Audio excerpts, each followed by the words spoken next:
Hey guys, Kellen with Family Handyman here. It seems like keeping pests out of the house is a year-round process. Today I'm going to show you a few best practices for winning the war on pests. Right off the bat, don't use chemicals. We spoke to the experts and they only use poison about 10% of the time. And that's only if these other great strategies I'm going to show you don't work. The biggest thing to do is identify which pest you're up against. Once you do that, you can figure out which tactic will work best to get rid of it. First up, we have latex gloves.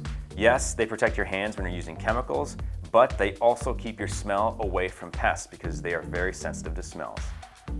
Mouse traps are very effective in trapping mice, and these new plastic ones are really easy to use, very easy to set up.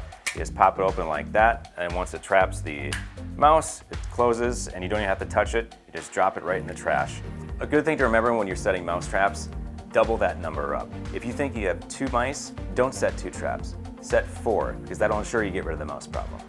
Ditch steel wool. It'll rust and it'll crumble away. Copper mesh is where it's at. It's going to last forever, and the way that it's intertwined, it makes it difficult for rodents to chew through. This is great to put on the outside of your house in any cracks or crevices that the rodents might be able to sneak through.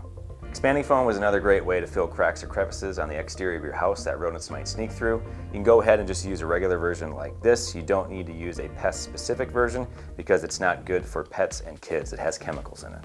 Another great thing to use for insects is Diatomaceous Earth. This stuff is harmless to humans.